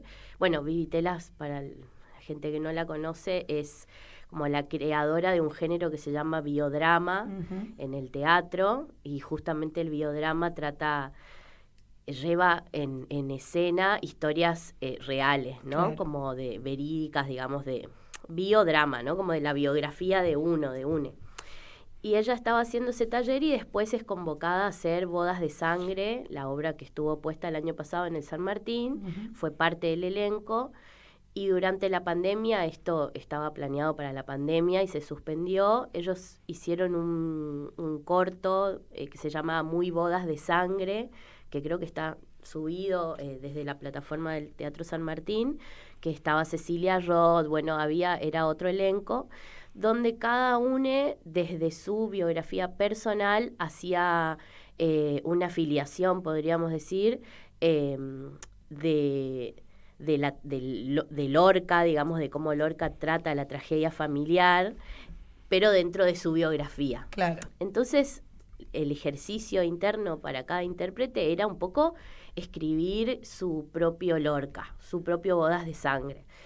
Y Nadia ahí empezó a escribir esto, que es la historia de su madre, o sea, la rana es su madre, es Lili, que nació en Ibicuí, que en Ibicuí le dicen rana, o sea, nosotros hicimos función en Ibicuí, fue todo el pueblo y fue Lili, y Lili era la rana. O sea, y la llaman así en Ibicuí. Sí. Mira vos. Entonces es la historia de Lili y de Nadia, ¿no? Por ende, por ser la hija de Lili y todos sus derroteros y su camino por la vida y cómo fue fundando su historia, digamos. Ahora digo, más allá de la construcción del biodrama en sí, bueno, acá un poco la definen como una obra de teatro documental también y todo, pero pienso en esto del territorio, ¿no? Que nombraste tanto, digo, cómo en el oficio el territorio se puede expresar a través de la obra, siempre digo, hagas la obra que hagas, pero acá se coloca en primer lugar, digamos, exponiendo un poco la idea del territorio, cómo construimos y vemos el mundo, el país, tu entorno a través de lo que sos. Digo, ¿cómo te ves vos como correntina atravesando justamente esta realidad litoral, ¿no? Como qué camino fuiste como recorriendo, atravesándolo como intérprete de Lili, que la conoces, qué complejidad para la construcción. Sí, a Lili la conocí igual recién en el estreno de la obra, o sea, no tenía idea, no con Nadia nosotras nos conocemos de la universidad, pero muy como esos vínculos que tenés como de admiración, pero que no son vínculos amistosos en su momento, ahora sí, de ir a vernos, de acompañarnos, pero no conocía a su madre, la conocí el día del estreno, entonces fue una construcción muy libre, y que en el texto, cuando ella me envía el texto dramático, fue muy, muy loco encontrarme en eso. Claro. O sea, si bien Nadia es de Zárate, zarateña, pero bueno, también está el río Paraná ahí, era como leer la historia de mis antepasadas, ¿viste? Como que era la historia de la balsa, yo criada muy con la balsa, con mi papá que cruzaba Reconquista en balsa, que el amor, ¿no? Como los amoríos con los forasteros, ¿no? Los que caen a la ciudad, al pueblo, el chisme que creo que está muy presente en la obra, que para mí alude un poco también a Manuel Puig, ¿no? A la manera de escribir de él, de la importancia del chisme como fundamento de la charla, ¿no? Del intercambio, del diálogo, como el chisme no mal visto, sino el intercambio con un otro desde una posición singular, y de cómo yo observo el mundo, intercambio con otra persona, cómo observamos el mundo, que el chisme es política, digamos. Como en inglés está como el término gossip, ¿no? Y hay una autora feminista, Federici, que habla sobre, en El Calibán y la Bruja, que es un libro de ella, habla sobre el gossip y la importancia del gossip en estos aquelarres de mujeres, ¿no? Que en realidad significaba supervivencia, porque era la manera de sacar lo privado a lo público, ¿no? Claro. Como decir, como de compartir la intimidad y de cómo en su quehacer doméstico eran tratadas por sus esposos, y entonces era un momento de tertulia, podríamos decir, y de un poco decir, bueno, de pasarse, decir, bueno, mirá, fulanito es un maltratador, como había como esas corredillas como para decir, bueno, con este no te metas. Claro. Era una forma de supervivencia, lo sigue siendo, claro, porque mis tías se juntan a tejer y la lengua. ¿Sabes que hay unos teóricos que sostienen que la humanidad, o sea, nuestra especie, se constituyó en uno de sus efectos principales, además de los pulgares, esto que tenemos esa capacidad, con el chisme, porque tenía que ver con la sobrevivencia de la comunidad. Bueno, imaginémonos ese momento. ¿Quiénes estaban en la distribución de tareas que había en las comunidades? Mucho de ese papel también lo jugaban las mujeres, porque tenía que ver con la sobrevivencia. Entre los hombres también, allá hay tal cosa, era la forma, incluso el desarrollo del lenguaje. Mirá qué importancia que tiene, que acá se habla del chisme como una cosa como mal vista, y en realidad es la sobrevivencia. Lo que vos acabas de decir. Pensaba en esto de los trapitos se secan al sol, ¿viste? Sí. Como este dicho, que en realidad un poco es, bueno, no lavemos los trapitos al sol, no los pongamos al sol, pero a su vez en ese doble discurso, ¿no? Como, bueno, por un lado se dice, no, mantengamos todo oculto, pero por el otro, por abajo, como en esos caminos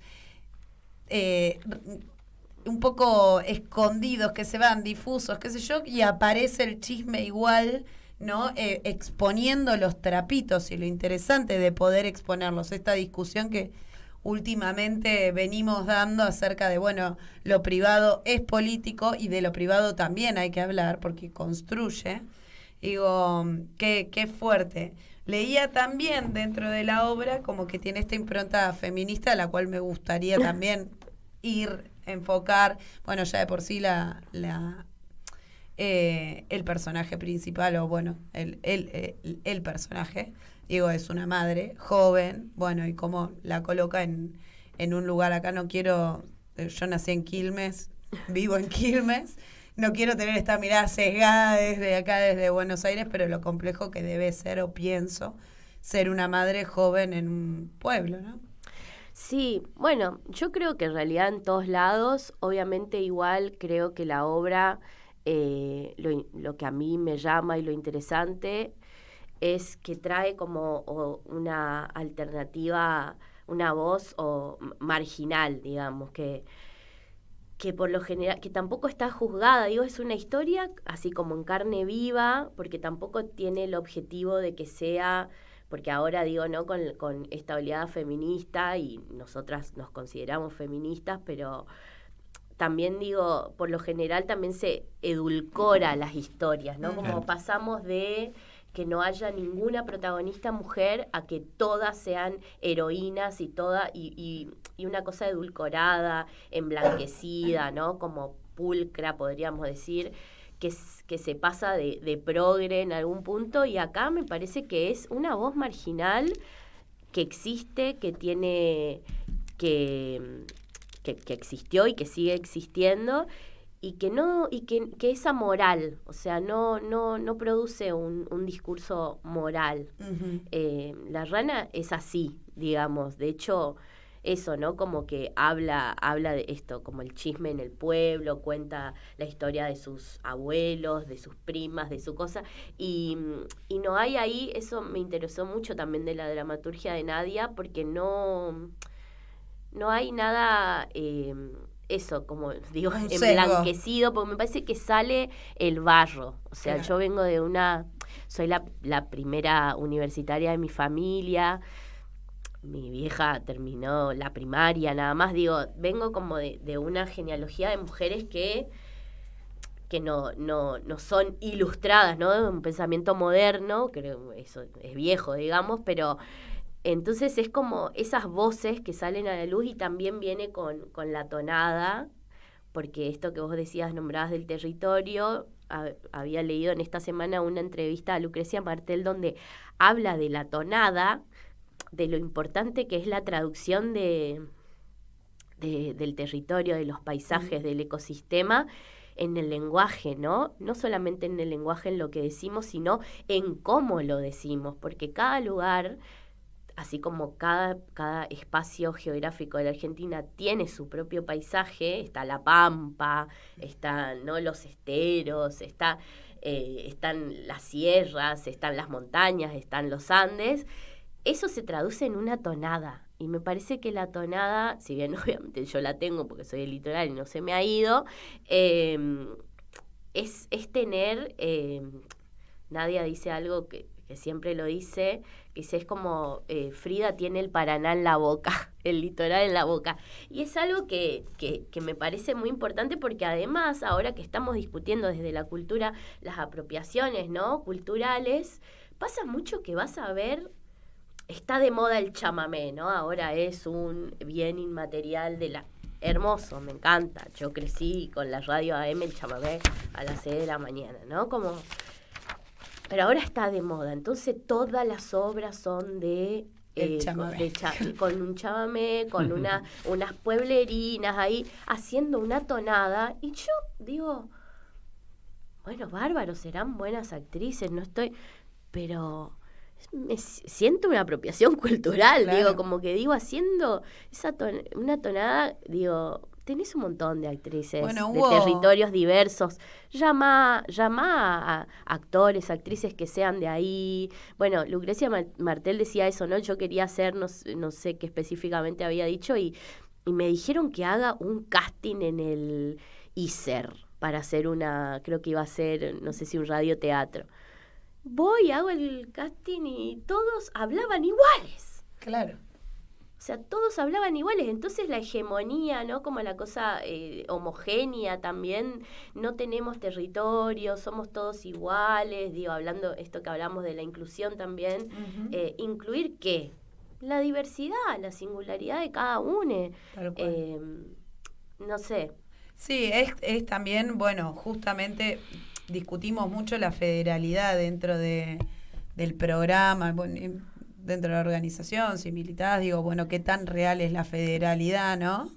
Y un poco se ve plasmada también en las obras que UNE hace. Hace un tiempo, no sé si casi un año ya, hubo toda una situación con una película de Francella que... convocaron actrices para que hagan de cordobesas en vez de convocar cordobeses, ¿no? O sea, y esto surge, pero a su vez, en esta búsqueda de homogeneizar todo, te siguen convocando o te convocan, qué sé yo, a una argentina para ser de paraguayo. Y vos decís, no. Hay actores, actrices que son... de cada uno de los territorios que transitamos y existimos. Es como bastante complejo y está bueno que cada obra y que cada representación también tenga, bueno, la impronta de ese lugar, porque uno o una no es distinto. Bueno, me pasaba mucho de viajar de viajar a alguna provincia que me dijeran sos porteña, y yo defiendo mucho es que soy bonaerense, yo no soy porteña. Yo no vengo de Cava. Y de hecho, incluso en la forma de hablar, me noto muy distinto a una persona que nació y vive y transita en la Ciudad Autónoma de Buenos Aires y no viene del conurbano, porque hay una realidad distinta que tenemos impresa cada uno de nosotros.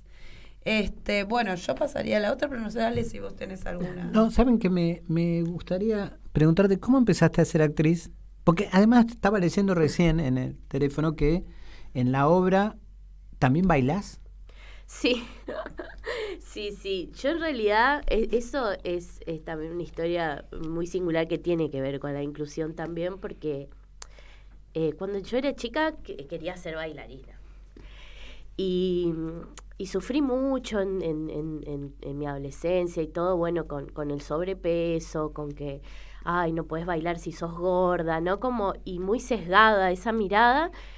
Y bueno, y después, qué sé yo, era artista, ¿no? Cuando me gustaba, siempre pintaba, hacía de todo, y bueno, y después se fue para el teatro, ¿no? Pero con los años, acá empecé a tomar clases de danza y empecé como a reencontrarme con mi cuerpo bailando, expresándose desde otro lenguaje, y fue como, yo esto me hace igual de bien que actuar, digamos, si bien ahora ya las disciplinas, viste, es todo muy multidisciplinar, ya no está así como dividido, y dije, ay, mirá todo el tiempo que perdí justamente por la mirada del otro. Claro.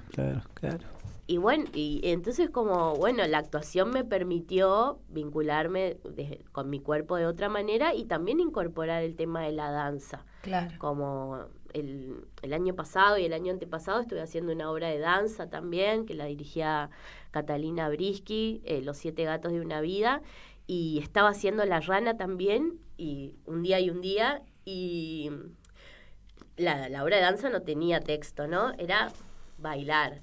Y era pasar de no decir nada, si bien yo era igual el componente de esa obra que un poco decía unas cosas en otro idioma, pero era como más una expresión así,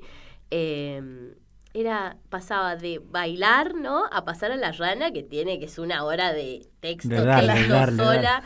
También bailo y qué sé yo, pero era como, qué lindo que es no hablar. Por momento era como, qué lindo que es no tener que nombrar todo. Claro. Y que pase la afectividad por el cuerpo, ¿viste? Por sentir, como qué hermosa que es la danza. Sí, sí.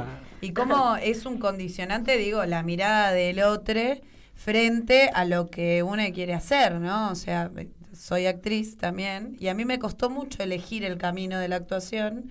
Primero me metí como en 4 carreras distintas, pero por la aceptación del otro con respecto a lo que iba a hacer, ¿no? Como, ¿cómo vas a hacer este hobby? ¿De qué vas a estudiar? Totalmente. Real, concreto. Bueno, ¿qué vas a estudiar? ¿Con qué vas a comer?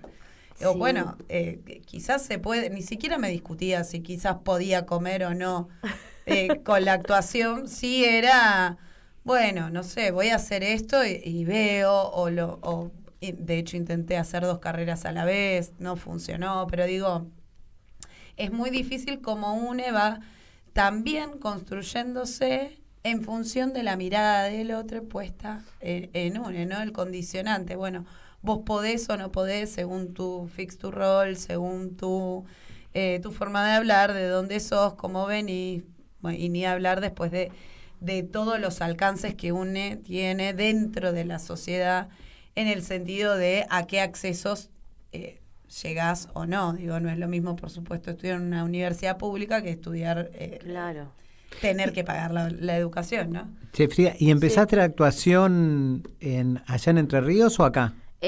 Bueno, yo soy de Goya, de Corrientes. De Goya. Entre Ríos es la obra. Ranas, sí, claro, perdón. Sí, yo iba a un colegio católico de monjas que era el único colegio en la ciudad que tenía una orientación artística. Iban mis primas, tenía 3 primas que iban a ese colegio, y yo iba a una escuela pública, y me acuerdo que aún en un momento del año tenían como el Día de las Artes, como una cosa. Nosotras íbamos a ver a mis primas, que son primas más grandes, me llevan 10 años, y yo, o sea, tenía una fascinación cuando iba a ese evento. Para mí era como ir a, no sé, a la Gala del Colón, ¿viste? Claro, no me lo perdía, porque hacían patín, gimnasia artística, teatro. Y bueno, y ahí le hinché las bolas a mi mamá y a mi papá que me cambien a ese colegio, que yo quería ir al Santa Teresa de Jesús, como quería ir, no me importaba nada, pero porque yo quería hacer eso, claro, ¿viste? Y bueno, mi mamá me cambió en 4º grado, rompí tanto que era muy difícil pagar la cuota, imagínate, no sé, o sea, la verdad que es un colegio, viste, con medio subsidio del Estado, pero para nosotros era como en los 90, tipo, Frida, vos estás loca, nosotros comemos arroz todos los días. Claro. O sea, terrible fue para nosotros. Los 90 para la mayoría, sí, ¿no? Pero digo, éramos de lo que estábamos muy mal. Hicieron un esfuerzo porque yo quería eso. Y bueno, y ahí teníamos taller de teatro, teníamos taller de radio, o sea, un colegio muy progre en ese sentido para ser católico, pero viste que está esa tradición de colegios sí. Católicos, pero que de repente... Sí, con unos docentes que para mí me marcaron a fuego, una docente de historia, ¿viste? Donde ahí me empecé a involucrar con la política, docentes de psicología, filosofía, como muy copados, como amigos, ¿viste? Que te podía ir a tomar mate adolescente y decir, che, pasate por mi casa, nos tomamos unos mates y hablabas con el docente. Maravilloso. No, increíble, y ahí empecé a hacer teatro y bueno, y después decidí, claro, venir a estudiar acá en la UNA, como, bueno, me mando en esta, totalmente inconsciente, viviendo penurias, ¿no? Pero como dice Heidegger en un texto, que de la penuria sale la creatividad, fue así, o sea, para mí fue así. Reviso la historia y digo, wow, qué ganas, ¿viste? De vivir eso, de irte tan lejos, porque son casi 1000 kilómetros, y no sé, mandarte a vivir en una pensión, ¿viste? Como muy piba, 17 años, juntando los mangos, juntándome con compañeros para estudiar, porque a veces no tenía para la fotocopia, porque estamos hablando ahora, te suben toda una plataforma y tenés todos los textos escaneados, pero era porque si bien la educación es pública, ¿no? Y en ese momento, ¿no? Tenemos esa batalla ganada, digamos, y la defendemos. Era también poder pagar la fotocopia, claro, que antes eran libros. Claro. Y eso ya te condicionaba. Te condiciona, sí, la verdad que te condiciona. Entonces era un esfuerzo para estudiar, igual chocha, ¿viste? Pero que yo digo, todo esto hice. Claro. Ahora lo vuelvo a hacer. Claro. Che, ¿la conociste en Goya a Martita Peloni? Sí, ella, sí, era la directora del colegio cuando estaban mis primas, y cuando yo entré estuvo un montón. De hecho tengo la foto en mi misa de 15, vino la hermana Marta, sí, era como palabra mayor para nosotros. Pero bueno, la historia, el caso de María Soledad también, viste, nosotros cuando estaban mis primas eran más contemporáneas como de mis primas, pero veíamos la película, debatíamos, o sea, ya había, viste, un germen, que si bien, bueno, después un poco la hermana se derechizó, pero digo... Yo la conocí en la otra época. Pero claro, o sea, la cuando otra época era muy sí, rupturista, porque decís, muy. che, sí, ¿cómo se puso al hombro, viste, ese caso terrible, viste, como un femicidio, que en ese momento no existía esa nomenclatura, digamos, y la verdad que sí, eso también me marcó un montón, como mi tránsito dentro de la escuela, del colegio de monjas, porque... Igual Marta es una gran persona, que yo la conocí bastante, porque trabajé mucho con ella. Me acuerdo, en estas cuestiones de la política, ¿no? Me acuerdo, teníamos una reunión con Néstor Kirchner, presidente. Marta no estaba muy... me hablaba al oído, yo qué sé. Llegamos, Néstor, un seductor de aquellos... Cuando salimos, todo lo contrario. No, este es de los nuestros. Es así, bueno, la vida es un poco toda esa secuencia, digamos, pero más allá de la posición que hoy tiene Marta, nadie le quita totalmente la lucha que tuvo, su organización, no sé si es de ella o que participó, Infancia Robada. Bueno, hay una cantidad de cosas que hace para muy, muy fuerte. En la Argentina hay mucho tráfico de pibes también, en el norte sobre todo, sí. Entonces dar una batalla por eso, que a veces en las grandes ciudades pasa como desapercibido, es enfrentar mafias difíciles. Y a veces con el cuerpito, quien la conoce a Marta es chiquitita, ¿no? Bueno, enfrentar todo eso hay que tener mucha valentía, más allá, de que yo no comparto la posición política que tiene actualmente, pero sí, la actitud que ha tenido a lo largo de su vida. No, y para nosotros ella fue muy importante porque realmente tenía una presencia, eso, ¿no? Como muy corporal, digamos, o sea, estaba en el colegio, vos podías pasar a hablar con ella, y había una bajada desde su directiva, digamos, de mucho compromiso social, que ahora el colegio no lo tiene, y que a nosotros los fines de semana íbamos, viste, a los geriátricos, íbamos, yo creo que de ahí también viene después que mi cosa como más de arte terapia, ¿no? Pero íbamos a los geriátricos, íbamos a los hospitales de día o a los lugares con los chicos, ¿cómo se llama? Centros de día para chicos en adopción, y íbamos y pasábamos, ponerle todo un sábado, todo un domingo con 15 años.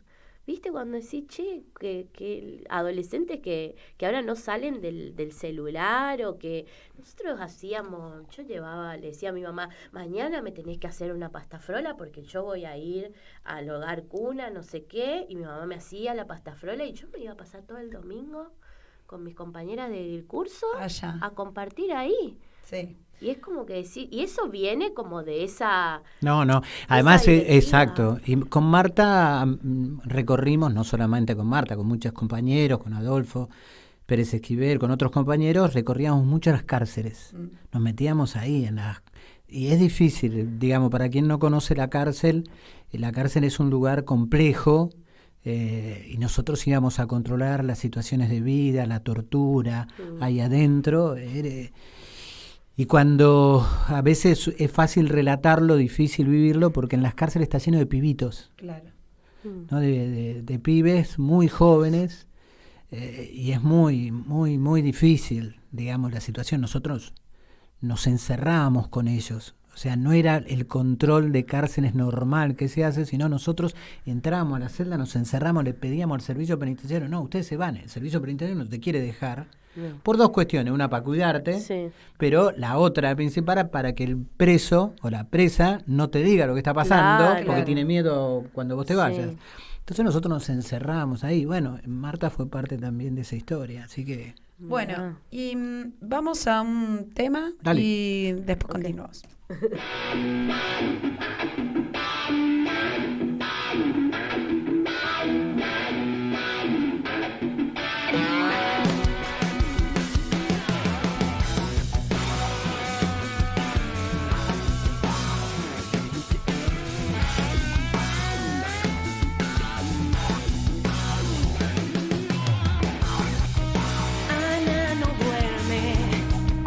Espera el día, sola en su cuarto.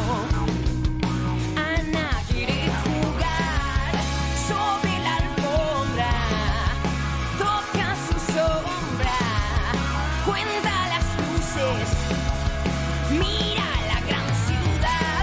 Ana no duerme, juega con hadas, tal vez mañana despierte sobre el mar.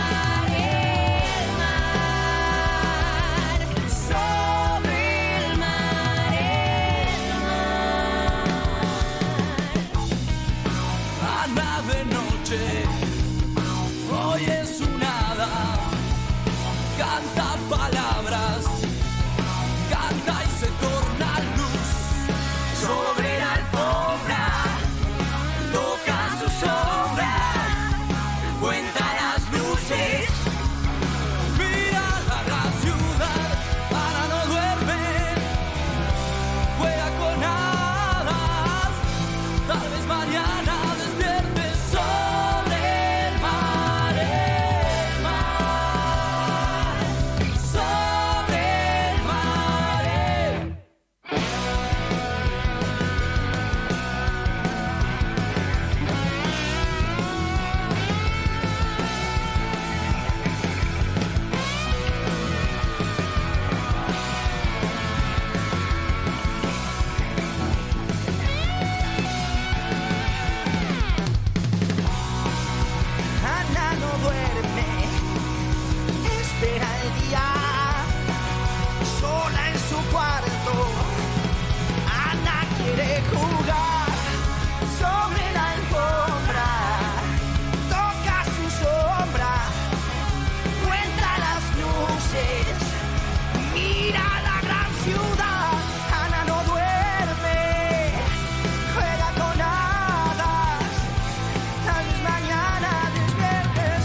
Bueno, estamos acá con Frida charlando un poquito.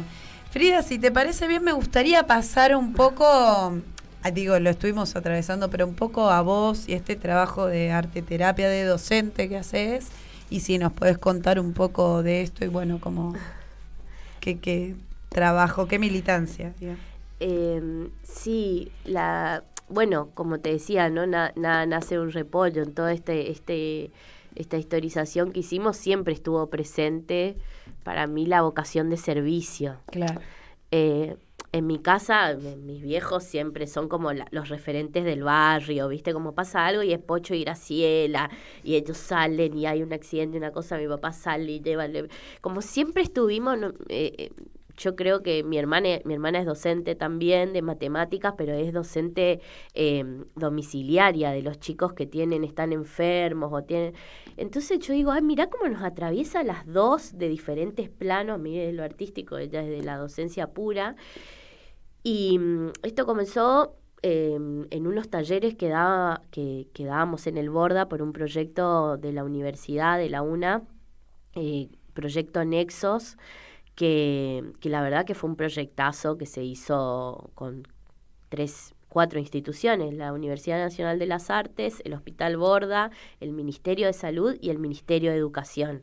O sea, por primera vez confluyeron 4 instituciones para hacer un proyecto de talleres artísticos en el Borda, en diversos servicios, pero todos de internación. Claro.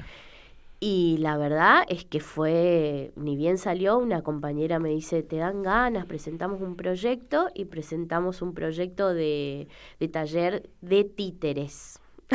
Que ahí, claro, como para hacer un taller de títeres, que no ir de entrada con la actuación. Entonces fue un taller que fue creación y construcción de títeres para el servicio 15 de internación del Borda, que fue un éxito. O sea, fue increíble la experiencia. De hecho, después nos expandimos porque ellos tenían un Zoom chiquito en el servicio y armaron, como en una sala que estaba medio deshabitada, lograron armar como por organización. El Borda, o sea, es una ciudad, ¿no? Y por la militancia en su momento de Pichón Rivière, que justamente lo que hace es generar que haya asambleas en cada servicio y que la asamblea no sea solamente de internos, sino que la asamblea va el psiquiatra, va la psicóloga, van los enfermeros, genera que se arma un grupo homogéneo, todos son iguales y todos tienen la misma voz, medio cooperativista en algún punto también, que bueno, lograron expandir su Zoom, que era como su lugar de donde se daban los talleres, y bueno, tuvimos 2 años de taller de títeres, y después, por pedido un poco de los muchachos, hicimos como el traspaso de el cuerpito del muñeco a el cuerpo de cada uno. Y estuvo fue muy paulatino, porque bueno, imagínate, actuar es muy difícil. Yo lo hago de toda la vida, pero hay gente que le da terror el tema de poner la voz, ¿no? Del cuerpo, Nosotros trabajábamos con Karina Resniski, que es docente de corporal, entonces teníamos muy presentes la percepción corporal. Incluso hacíamos mucho ejercicio de danza, de reiki, de yoga, algo de percibir el cuerpo, como de reencontrarse, de reencarnarse con el cuerpo, porque es una situación compleja las personas que están institucionalizadas. Vos hoy nombrabas la cárcel, ¿no? También trabajé en un penal de acá de menores, de una penitenciaría de chicos, y eso, ¿no? Como reencontrarse con el cuerpo, ¿no? Como percibirse, incluso los dolores también, como que no, la cabeza va anulando y de repente es como que no, se te puede morir un brazo, y no porque no tengas la capacidad de moverlo. Entonces, fue una experiencia hermosa de 6 años, súper intensa, todas las semanas, el taller los jueves, ahí presentes, como con mucho compromiso, hasta que se terminó el convenio, que igual era casi como unos viáticos, ¿no?, que nos pagaban, pero no pudimos seguir porque si no estaba el proyecto sostenido por todas las instituciones, se puede seguir con un voluntariado, pero no tenés de dónde agarrarte, ¿viste? Claro. Es complejo en los lugares así, porque vas como sola. Y eso pasó, bueno, a estudiar arteterapia y después a incorporarme al seminario a Sinvergüenzas, que es nuestro taller de teatro inclusivo en la UNA, que lo fundó Luciana Cruz hace 10 años como extensión universitaria, y que este año logramos que pase a ser seminario optativo de la carrera de la licenciatura en actuación. Maravilloso. Esto quiere decir que los estudiantes de la carrera, dentro de la variada oferta de seminarios, que puede ser desde clown, tango, no sé, expresión corporal, actuación frente a cámara, que son seminarios que existen, está el seminario de teatro inclusivo Sinvergüenzas, que ofrece la experiencia de hacer un taller de teatro con personas neurodiversas o con diversidades corporales, ¿no?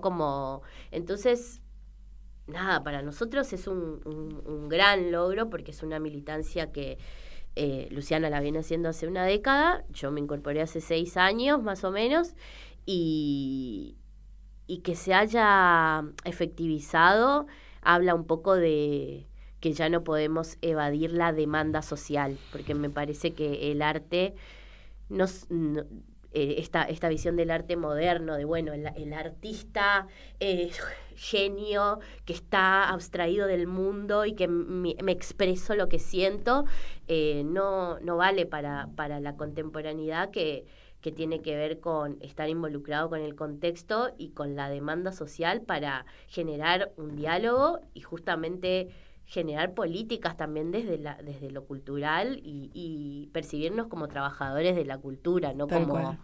Genios aislados, ¿no? que están ahí en su flash, digamos. Sí, aparte que es algo que discursivamente ocurre y nos atraviesa, ¿no? Esta idea de el artista en masculino aparte. Sí. Pero que cuando vas un poco a la historia de las artes, siempre las artes estuvieron con sus diferentes expresiones, expresando justamente lo que estaba sucediendo en ese contexto social, cultural, histórico, ¿no? Siempre están historizando también lo que nos está atravesando. Digo, como el cuerpo también es parte de nuestro territorio y de lo que somos, y esta disociación en la que un poco, bueno, el capitalismo siempre nos coloca en esta disociación de cuerpo-mente para la productividad, ¿no? Entonces nuestro cuerpo solo como máquina que produce o no produce, sirve o no sirve, y bueno, utilizarlo en las artes siempre, bueno, es un problema. Es un problema para el sistema. Totalmente. Bueno, vamos cerrando. Ya nos quedan unos minutos solamente de programa. Les voy a hacer un ejercicio, pero no para este programa, sino para el próximo. Se los dejo. Después, si querés, nos mandás una opinión. Si no hay más un retroceso en la política, en el sentido que estamos expresando de nuevo una masculinización de la política. Por las candidaturas, les estoy diciendo. Piénsenlo. ¿Por qué? Porque la que Cristina no sea candidata también marcó a fuego ciertas cuestiones. Sí, hay que decir que está Bullrich y está Miriam Bregman, entre otras compañeras, o Verónica Magario. No porque sea votante del palo de frente, pero sí porque la suelen invisibilizar. Exactamente. Bueno, fíjense a ver si estamos nuestros oyentes de todas las provincias, si quieren mandarnos opiniones sobre si eso pasa o no pasa, o es solamente un momentito de acá más de las candidaturas nacionales, o no. Es un tema. El segundo tema que nos queda pendiente del programa, no nos alcanzó el tiempo, pedimos las disculpas, hoy queríamos tratar un poco el tema de Córdoba, no llegamos. Así que en el próximo lo vamos a trabajar un poquito más para que sea uno de los temas. Hoy trabajamos la provincia de Buenos Aires, podemos trabajar Córdoba el próximo. y así podemos tener una conversación con distintos dirigentes de Córdoba respecto a qué es lo que sucede allí y una visión desde allí sobre el país también. Otro tema, me gustaría que vuelvas a pasar los datos de la obra, cómo se pueden encontrar, redes y... Bueno, La Rana del Ibicuí, 6 y 13 de agosto, domingos. El 6 es a las 19 horas y el domingo 13 por las PASO es a las 21 horas en Teatro Cooperativa Perra, Bonplan 800, Chacarita, Cava. El Instagram de La Rana es La Rana del Ibicuí, así, Ibicuí con Y final. Y si no, mi Instagram es Frida Jazmín Biglieca y ahí van a encontrar también los datos de La Rana, de los sinvergüenzas, sí, de todo. Para sacar las entradas y todo. Sí, por Alternativa Teatral buscan Rana del Ibicuí, Alternativa Teatral y te salta directamente a la obra. Bueno, un gustazo, Frida, tenerte en el programa. Gracias por venir. Gracias. Bueno, la idea es que esto se socialice, se vaya transmitiendo, abierto el espacio para todas y todos quienes quieran venir a participar. Y nos estamos viendo hasta el sábado que viene. En fin. El sábado que viene. Muchas gracias, Frida, por estar en nuestro programa. Bueno, y a nuestra oyentada, nos vemos el sábado que viene ahí con este intento de las voces soberanas de penetrar en los problemas de fondo que tiene nuestro país. Hasta el sábado. Chau.